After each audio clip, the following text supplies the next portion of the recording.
Welcome to the Matt Bernier Show.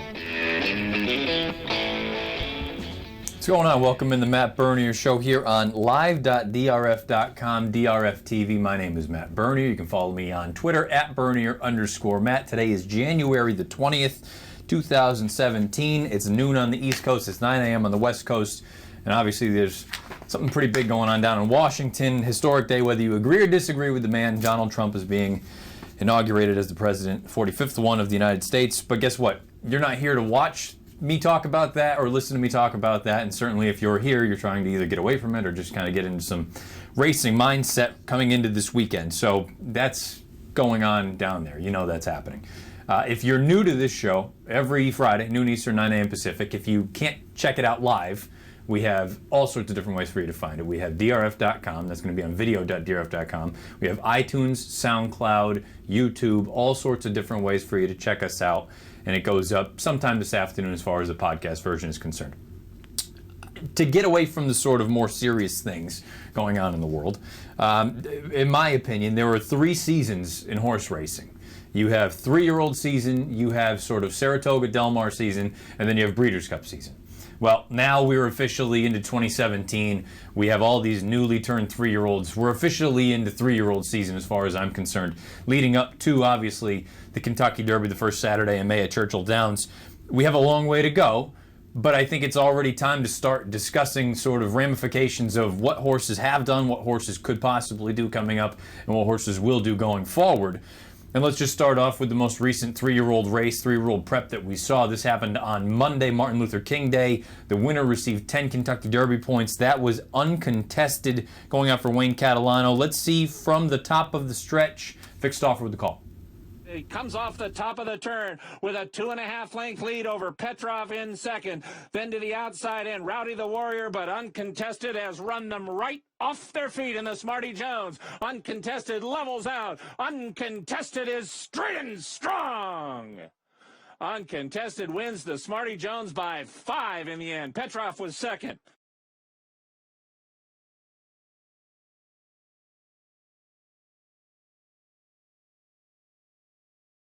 Out there all by himself on the front end. He set legitimate fractions, but he was all more or less uncontested throughout. And the fact that he was on a sealed sloppy track, you've always got to throw that into sort of consideration as to questioning what you actually saw. And we'll see when he goes out, the waters will certainly get deeper. And he'll be facing better horses and better sort of competition on the front end if he's going to go out there and get the job done going forward in races, obviously like the Rebel and I would imagine the Arkansas Derby is ultimately their goal. The big piece to that entire thing, though, that what we just saw, is that Uncontested now has 11 Kentucky Derby qualifying points going toward the first Saturday in May. And as many of you know, the top 20 as far as the points are concerned, they ultimately get into the big dance. They get into the Kentucky Derby. And obviously you'll have other horses that have points in behind the top 20. They'll eventually be on some sort of also eligible list. Or maybe you have defections that are in the top 20, whether it's because of injury or the connection see fit to go other places. The big sort of piece for me now is we're going to take a look at the current top 10. And I know this probably sounds a little bit ridiculous that we're looking at the top 10 and it's January 20th. And we have almost 4 whole months to go until that race is run. At the end of the day, there are some things to be drawn from this, though, I believe. Your leader, obviously, is Classic Empire. He's going to be named, I would imagine, unanimous 2-year-old champion tomorrow night at the Eclipse Awards. If you've missed out on our discussion about the Eclipse Awards last weekend, myself, Dan Elman, Mike Beer, you can find that on video.drf.com, on YouTube, iTunes, anywhere you find the show as far as video or podcast is concerned. You can listen to all of our picks there. Gormley is second with John Sheriff's at 20, Practical Joke, Chad Brown. Uncontested is 4th, Gunnevera 5th, Looking at Lee 6th, Mastery 7th, Motown 8th, McCracken 9, El Arib is 10th. All of these horses have at least 10 qualifying points for the Kentucky Derby. And while that may not sound like it's all that important, I think it's worth noting we have to go back and look at what prior derbies have required point-wise for you to get in and actually run. Now, this system has been in place since 2013. That was the first year that they brought this thing into the fold, and the idea was to get away from the graded stakes earnings because you had all of these sprinters that would win these very, very prolific, or I should say prestigious and really sort of valuable races early on as 3-year-olds, when, truth be told, they had no chance of seeing out any sort of real route distance. They were better off at 6 and 7 furlongs. You incorporate this point system, it obviously has favored and it's weighted more toward the final preps, whether it be the Wood Memorial or the Bluegrass or the Florida Derby, the St. Annie Derby, any of these races, including the Arkansas Derby, obviously. But the idea was, obviously, these final preps, those are going to be the ones that are more heavily weighted. So maybe you're thinking now, as I thought at the very beginning, what value do these early races truly have? Well, in 2013, the first year this was instated, it took 10 points to get into the Kentucky Derby. Now, if just going based on that, those 10 that you just saw right there have 10 points already toward the Derby. I think it's going to take more points than that to get in, and we'll talk about that coming forward. But for what it's worth, the overall points leaders in 2013 were Orb and Verrazano. Orb went on to win the Kentucky Derby. In 2014, it took 20 points to get in to the field of 20 into the starting gate the first Saturday in May. California Chrome was the overall points leader with 150 points. He ultimately went on to win the Kentucky Derby. In 2015, 22 points was the threshold that it took to get into the Kentucky Derby. Dortmund was your overall leader at 170 points. American Pharoah had 160 points. He was third overall on the list. He went on to win the Kentucky Derby and ultimately the Triple Crown. And then last year in 2016, it took 20 points to get into the race. Gunrunner was your overall leader with 151 points. Nyquist was second overall with 130 points. You're probably wondering, what are you getting at? My overall point being, some of these horses, two of them in particular, Classic Empire at 30, Gormley at 20. Classic Empire is all but assured a spot in the Kentucky Derby. Gormley is pretty darn close to guaranteeing his spot in the Kentucky Derby. The horses 3 through 10 right now, ranging between 14 and 10 points, they're all in very, very good shape, and last year is an indication, and it can kind of give you an idea as to how valuable these 10 points are.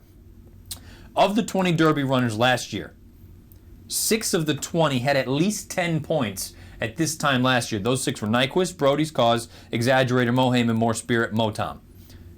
6 of the 20. It may not sound like a lot, but really when you break it down, that's over a quarter of the field for the Kentucky Derby already had 10 points at this stage in the game. You have 10 horses listed right there that fit that bill. That doesn't mean all 10 of them are going to get in. It doesn't mean that all 10 of them are going to be pointing for that race. But at the end of the day, 6 of the 20 from last year that ran already had 10. Those 10 horses that have at least 10 points, 2 of them you can basically put a ring around. They're going to be in more likely than not, barring some sort of unfortunate circumstance. 3 through 10, they all have very, very realistic chances to get into the Derby. And what does that mean? It means that these other horses that are starting coming from the back, when I say coming from the back, I don't mean physically. I mean they're kind of up against it right now points-wise. They've got to get involved, and luckily for them, it's early in all these point races going forward. Incrementally, they're going to increase. You'll turn into 20 points for the winner, 50 for the winner, and ultimately 100 points for the winner. But they all grow proportionately. So that doesn't mean that you can't get in. But boy, is one of these top 10 that already have 10 points, something as simple as a second place finish in one of these upcoming races, you're all but locked in. So it's something worth noting. Late 2-year-old season, early 3-year-old season. These races, we may just call them early season preps, and we're just trying to weed out the contenders from the pretenders. There's some major circumstances and major ramifications of the horses that win these early races and have at least 10 points at this stage in the game.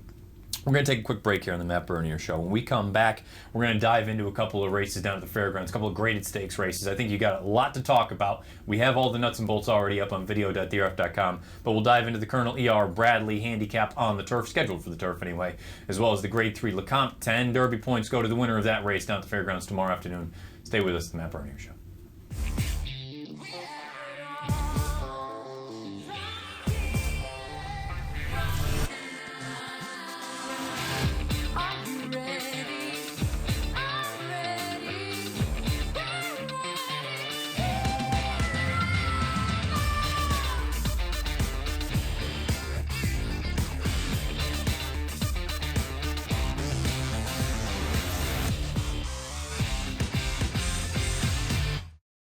California Chrome, straight and strong. Absolutely sensational. California Chrome. Away to the Kentucky Derby. California Chrome wins impressively. He's gone into overdrive. California Chrome wins the Dubai World Cup. One of the greatest performances you'll ever see. Chrome turns to gold. Say goodbye to your inner caveman. If you're making caveman bets on pick sixes, you could be leaving money on the table. DRF Bets Ticket Maker helps you build more profitable exotic bets and place them with one click. Raise your game with DRF Bets Ticket Maker. Be a samurai with your ROI. DRF Bets Ticket Maker helps you cut out unprofitable exotic bets before they happen and be the master of profits. Raise your game with DRF Bets Ticket Maker, the exotic wagering app. Well, the amazing thing about our work was just how similar he is to Uncle Mo. I mean, right away of all of Rapoli's babies, he stood out as the most advanced, the most precocious, and the most talented, and that was exactly the same thing we'd seen a few years before with Uncle Mo. Outwork wins it for John Velasquez. To be able to win a Grade 1 like the Wood Memorial in only his 4th lifetime start was very impressive. It is Outwork in front.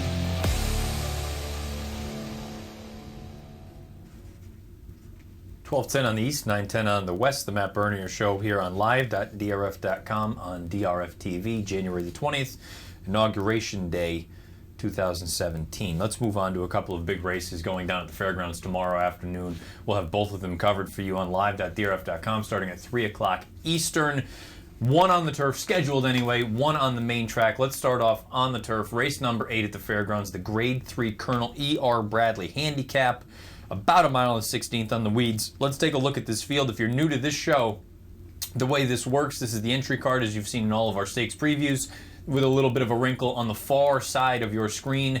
If you're watching anyway, you can see that I have my odds listed. It's not a morning line. It's not anything other than what I think these horses should go off at and represent fair value. You have a field of 9. It's going to be interesting to see. I believe at least one is expected to scratch. That would be Glorious Empire, just simply because of the quarantine issue with the equine herpes virus. You're going to want to stay tuned to DRF Live all throughout the day today and tomorrow. Obviously, Marcus Hirsch, our correspondent down there in Louisiana, will have all the latest. There are scheduled to be some pretty significant thunderstorms that roll through tomorrow afternoon. I think earlier in the week had gone from a possibility, now it looks more like a probability, almost 70-80% chance. Hopefully the rain stays away down in New Orleans, but if it doesn't, it's going to throw a little bit of a wrinkle into this entire thing. You just look at the overall body of this field. Some of them have proven form on yielding ground or softer ground. Some of them prefer firm going. One horse in particular has never even run on the turf, and it sounds like Rocket Time is only entered if this race is washed off the turf. We'll find out. It's going to be interesting to see one way or the other. Now, the way that my sort of analysis of this race goes, again, you have all the nuts and bolts handicapping on video.drf.com and the stakes preview with myself and Illman. I normally go through on this show and try to identify some sort of a live long shot, a most likely winner, or a vulnerable favorite. Now, if one of these horses ends up scratching, so be it. There's really not a lot I can do. And if it's not official yet, there's not a lot I can do either. I can only speculate. So we're going to dive into what I consider both the most likely winner and a live long shot. Let's take a look at that graphic first if we could. I think Chocolate Ride is the most likely winner in this race. I don't think he's a slam dunk in here by any stretch of the imagination. He goes off. I think 7-2 is fair value. He exits a race that about 5 of these runners all come out of. That being the Dilberto Memorial that was run at the fairgrounds on December 17th. You see I have live long shot Glorious Empire listed there. I made mention at the top that there's a chance that he ends up scratching simply because of the quarantine issue and the herpes virus that's been going around down in the barns at the fairgrounds. But we're going to show you the replay anyway, and we'll talk about Chocolate Ride first as we take a look at it from the top of the stretch. Chocolate Ride is down in between horses right now. You see, at this stage in the game, he's going on with it, but it's just not the same Chocolate Ride we've seen in the past. You have Western Reserve in here, you have Granny's Kitten. They're all throwing it down, trying to make a move, coming from the back with the big white blinkers on. You've got Greengrass of Wyoming. He's in this race as well. You have the top 6 that are scheduled to go, and you're going to have about a 4-horse blanket finish here. The reason I'm calling Chocolate Ride the most likely winner in this race, even though that replay may not look all that enthusiastic or all that promising, it's worth noting he was coming off of a significant layoff. This was his first start since Derby Day 2016 when he ran in the Turf Classic. Something clearly went wrong. He was up the track, he was in tight, didn't have a clean trip, and he's been gone for, 8 months at that point, 7-8 months. You come back and you look at some of these other races that he's run down at the fairgrounds. Boy, if he runs any of his best races, he is far and away, I think, the most likely winner of this race. The concern has to be, at what price are you going to take him? I think he's the most likely winner in this race, tepidly at 7-2. It'll be interesting to see going forward, if we get the same chocolate ride that we saw in 2016. If he runs the race he ran the Dilberto Memorial, then, well, guess what? He's no slam dunk by any stretch of the imagination. Greengrass of Wyoming, if I think he's got a big chance in here. I picked him second. I think more distance is obviously going to be beneficial for a horse like this. Mike Maker does tremendous work with these sort of reclamation projects. He gets a hold of them, he stretches them out, and they're different animals. I think a mile and 16 is a hair sharp for him. I think he wants more distance, but he's got a big chance. And as far as my live long shot, Glorious Empire, I don't think he's going to go in this spot. Again, that's just conjecture at this point. Stay tuned to live.drf.com. Marcus Hirsch is going to have all that good stuff. He also is a good follow on Twitter. He'll let you know all the latest there. Let's move to the dirt, the main track for the 3-year-old boys, the Grade 3 LeCompte. 10 points go to the winner as far as the Kentucky Derby is concerned, as we just talked about. 10 points can go a long way toward the first Saturday in May. Let's take a look at that field if we could. This is a full field. You're going to take out the 12 Saints fan. He has been scratched by trainer Dallas Stewart. That leaves you with a field of 11, and you can go a number of ways in here. It's going to be very interesting from a pace dynamic to see ultimately what he does. I look at it and say, you know what? You got a lot of horses that want to be forwardly placed in here. We'll take a shot and see. I think from a pace scenario standpoint, you're going to have every right, no matter where you are. If you're coming from way out of it, if you're coming from outright on the lead. I think there are a couple of live long shots in here. I feel like I'm cheating. I'm going to be honest with you. There are a couple of horses in here that I really like that should go off at reasonably large odds. I think Totality is very interesting, and I think Arklow is very interesting. I do think there is a bit of a slam dunk in here. Now, I don't want to go that far. Slam dunk is probably being a little bit overzealous. I think there is a very likely win candidate in here, and that is Guest Sweet. We're going to take a look at Guest Sweet in a moment, but you're going to see right here, these are my sort of most likely winners in my live long shots. Live long shots, Arklow, Totality. I think both of them have big chances at big odds. I do think Guest Sweet, though, is hands down the most likely winner in the race. I pegged him at 3-1. We're going to take a look at his most recent start down at Churchill Downs. This was, I thought, a very, very visually impressive effort. You see him right now. He's between horses. He's just going to strike the front. And the best part is once Robbie Alvarado gets into him a little bit, he scoots clear in a big way. I think this is a very, very promising horse. You look at it on the pedigree side, on the dam side, there's a lot of quality here. AP Indy, you've got Summer Squall. You just look at it, I know he's a gelding, and I understand he's by Quality Road. Maybe the Quality Roads are best at a mile. The way he looked right there was tremendous. I thought his run at Keeneland 3-back was fantastic. He was wide every step of the way, and he was making a big move. I think this horse just checks all the boxes. The concern becomes the price. He's 5-1 on the morning line. That's before the scratch of Saints fan. I think he's going to come well down from there. I think, as we said in the stakes preview, there's a very, very real chance that he goes off favored in this spot. At the end of the day, I think Guest Sweet is far and away the most likely winner. I pegged him at odds of 3-1. If he goes off at 3, I have no problem taking a shot with him there. And again, can't stress enough, the 11th race of Fairgrounds, the Grade 3 LeCompte, the winner gets 10 Derby points. Could go a long way toward the first Saturday in May. We're going to take a quick break. When we come back here on the show, we're going to take a look at the conference championships. We've been going through, if you've paid attention to this show all year, we go through, we pick three games a weekend.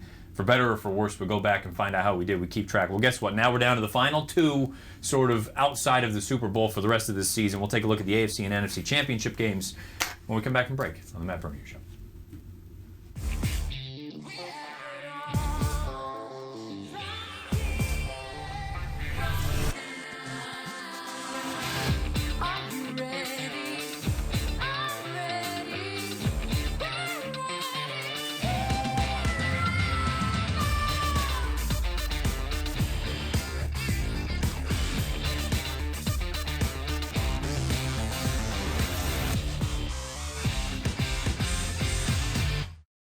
California Chrome, straight and strong. Absolutely sensational. California Chrome. California Chrome. Away to the Kentucky Derby. California Chrome wins impressively. He's gone into overdrive. California Chrome wins the Dubai World Cup. One of the greatest performances you'll ever see. Chrome turns to gold. Say goodbye to your inner caveman. If you're making caveman bets on pick sixes, you could be leaving money on the table. DRF Bets Ticketmaker helps you build more profitable exotic bets and place them with one click. Raise your game with DRF Bets Ticketmaker. Be a samurai with your ROI. DRF Bets Ticketmaker helps you cut out unprofitable exotic bets before they happen and be the master of profits. Raise your game with DRF Bets Ticketmaker, the exotic wagering app. Well, the amazing thing about our work was just how similar he is to Uncle Mo. I mean, right away, of all of Rapoli's babies, he stood out as the most advanced, the most precocious, and the most talented, and that was exactly the same thing we'd seen a few years before with Uncle Mo. Outwork wins it for John Velasquez. To be able to win a Grade 1 like the Wood Memorial in only his 4th lifetime start was very impressive. It is Outwork in front.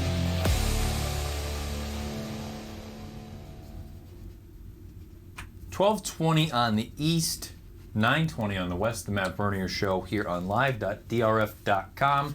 We went over 2 races, 2 graded stakes down at the fairgrounds tomorrow afternoon. Next week we'll look back for better or for worse and see how we did. And obviously we'll get you ready for the Pegasus World Cup next Saturday afternoon down at Gulfstream Park. Big event on Sunday. 2 big events actually. And they're not racing related. There's still big racing going on Sunday, don't get me wrong, and you should obviously be locked in to DRF Live and be locked in to DRF Bets, making all your plays, hopefully some winning ones. But there's 2 football games going on. We're down to the final 3 football games of the year. I don't include the Pro Bowl because it's garbage. There's 3 games left. You have the 2 conference championship games, and you have the big one, the Super Bowl, obviously, Super Bowl 51. I look at this and say, well, normally when I go through and pick the 3 games a week, the NFL trifecta, I'll go through and pick just the spread, just against the spread. Well, since we've only got 2 games left for this situation and then obviously the Super Bowl, let's go through the entire thing, top to bottom, and knock it all out. Let's start off with the NFC. It's been a very, very, I think, entertaining postseason. I understand early on the games looked like crap.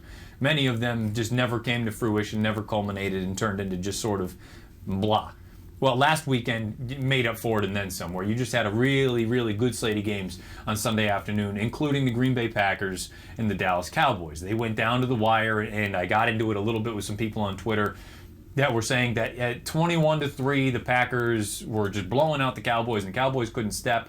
And that was insane. There was 40 minutes left to play. Well, long story short, they end up coming down to the wire. Mason Crosby just kicks 2 of the most ice-cold field goals you've ever seen. Actually, both of them were 50-plus yarders. He gets the job done. The Packers move on.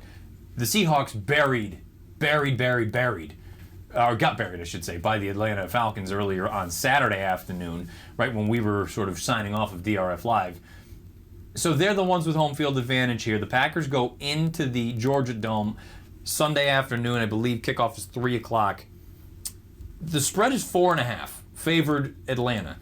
I look at it and say, of the 2 teams, obviously the home field goes a long way for the Atlanta Falcons, but at the end of the day, they don't play a heck of a lot of defense. The Packers don't play a heck of a lot of defense either. They both have very, very good quarterbacks. One of them borderline tremendous, the other one very good. Matt Ryan needs to prove to me that actually this is his time to shine, his time to come through. I've never been a huge fan. I think he's good. I don't think he's great. I think he's very much in the same mold as a Joe Flacco. I don't think you're awesome. I think you're suitable, serviceable, however you want to say it. Aaron Rodgers has been playing otherworldly at this stage in the game over the past 8-9 weeks. I think as far as against the spread is concerned, I'll take the Packers plus 4.5. I understand this is probably going to be a high-scoring game. We'll get to that in a minute. I think the Packers win outright. I understand that they're, the wild card team and they've been trying to do all this stuff and they've had to play one more game than the Atlanta Falcons have. I just have more faith in Aaron Rodgers than I do Matt Ryan, and I understand Matt Ryan's likely to win the MVP this year. I just have more faith in Rodgers to get the job done than Matty Ice on Sunday afternoon down there in Atlanta. I think the Packers get the job done outright, so obviously I'm going to take the points 4.5 and pick them outright money line. The total has really been the hot button issue with this game, as well as the next game, the Pats and the Steelers. The over-under, the total, in the Falcons-Packers game is 61. Now, I was looking at the odds from the win yesterday when I was putting all this together, so maybe they've changed slightly from the time that I put my rundown together to now. But the total was 61, and I could be wrong, but I believe that is an all-time record for a conference championship game or a Super Bowl. an over-under of 61 points. Everyone and their brother is saying over, because both of these teams have big, high-powered offenses. I don't know that you're going to get Jordy Nelson back for the Packers yet. I think it goes under simply because you can still score a ton of points and not go over 61. I'm going to give you what I actually think, and you can see if you're watching, whether it's on live.drf.com or on YouTube. I go Packers 30-27. That total is obviously 57 points. That would be under the 61. So a quick rundown of that game. Packers plus 4.5. Packers outright, under 61. Final score, Green Bay 30, Atlanta 27. Green Bay on to the Super Bowl. AFC Championship. This is a tough one. I said I would pick the Patriots again before the final week of the regular season, because every time I picked whichever side, whether I was either on them or off them, the opposite happened. I have to pick them now. The spread is 5.5 last I saw it. 5.5 is kind of a number in no man's land where you're not getting a ton. Obviously, if you think the Pats are better by a touchdown, you're all over it, but that could go all the way to 6 and even 6.5. But the 3-ish range, we're not going to sniff that. I can't imagine. I'd be very, very surprised. 5.5 is the number. I think against the spread, the Steelers are going to cover that. I think it's going to be a close game. I don't envision the Patriots blowing them out. The last time these two teams played earlier in the year, they played down in Pittsburgh. Roethlisberger was out. You had Landry Jones in at quarterback. Le'Veon Bell still had his way. I mean, it's not like he didn't do anything. So he's back. You've got Roethlisberger. I don't care about the whole Antonio Brown, Mike Tomlin nonsense going on. I think this is going to be a close game. I'm going to say take the Steelers plus 5.5 at Gillette. Gillette is not a huge sort of home field advantage kind of crowd as you would see possibly in Kansas City, by the way, where Pittsburgh went in and won last weekend, or in Seattle with the 12th man. New England, I believe it's the acoustics. It's something to do with the actual stadium itself. It just doesn't get loud. And it's, honestly, for being honest, myself and all of my fellow New England fans are a little bit spoiled. We don't get excited until the games get really, really big. Well, here we are. This is about as big as it gets. I still think the Steelers keep this one very, very close, but outright, I think the Patriots do get the job done at home. The over-under, the total for this game last I had seen was 50.5. Another one where everyone just assumes that they're going to blow the doors off this thing. It's going to be a shootout. I don't know for sure that that's going to happen. The Patriots have got the lowest scoring defense in the league. And when I say that, I mean they are number one. I believe it was shade over 15 points a game they gave up. Now, this is the prototypical Bill Belichick bend but don't break defense. They're going to give up yards. They're going to give up first downs. You know, between the 20s, that's where they're going to give everything up, but they're going to lock you down when you get into the red zone. I think the Patriots, this isn't one of their best teams, I don't think. But this, you go through the entire season and you see what some of these teams have done. I just think they're the best team. And I'm not just saying that because I hope that they win and I want them to win. I just think they're the best team. I thought at the beginning of the year, a likely sort of matchup was Packers-Patriots. I think the Patriots get the job done. I think the score is under the total of 50.5. I think the final, Patriots 24, Steelers 20. I think it's Patriots and Packers in Super Bowl 51 down in Houston, Texas, 2 weeks from Sunday. We'll find out. We'll talk about that next week, obviously, for better or for worse. How I did, hopefully, my Patriots move on to the Super Bowl. 12:28 here on the East Coast. We're going to wrap this thing up here on the Matt Bernier Show, live.drf.com. Let's take a look at the DRF Live slate coming up tomorrow afternoon, starting at 3 o'clock Eastern. Myself, Dan Illman, Mike Beer.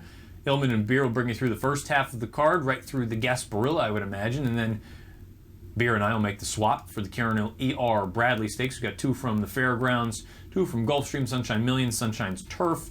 Little bit light as far as the fields are concerned. Then you have the Grade 2 Santa Monica, which again is a light field. We don't have the biggest fields for you tomorrow afternoon on DRF Live, but obviously you can see a lot of stakes action. You got stakes at Laurel, stakes at Tampa, all over the place. So good stuff coming up 3 o'clock Eastern on DRF Live tomorrow afternoon. The Friday Formulator Race of the Day. Right now, racing is scheduled to go on at Santa Anita. They're obviously off the turf, but the rain is just battering Southern California. It's supposed to go on, and race number 3 is our Formulator Race of the Day for today at Santa Anita. We'll get to that in a minute. But again, if you needed something else to watch live, as other sort of events were going on down in Washington this afternoon, thank you for doing so on live.drf.com. You can check this out every Friday, noon Eastern, 9 a.m. Pacific. If you check it out podcast version, whether it's visual or audio only, you've got YouTube, SoundCloud, video.drf.com. You've got iTunes, all sorts of different ways for you to find this show. You can follow me on Twitter at Bernier_Matt. And without further ado, tomorrow night, Eclipse Awards. We'll find out who Horse of the Year is. Sunday, conference championship games, all sorts of good stuff to come. And then next Saturday, we'll get you ready next Friday on this show for next Saturday, the Pegasus World Cup. Arrowgate, California Chrome. We'll find out who gets the job done in the $12 million Pegasus World Cup. Until next Friday, best of luck. Dan Hillman, Matt Bernier, the DRF.com Formulator Race of the Day for Friday, January the 20th. Race number 3 at Santa Anita, 6 furlongs, Calbred optional claimer. For 3-year-olds, we're expecting wet weather again.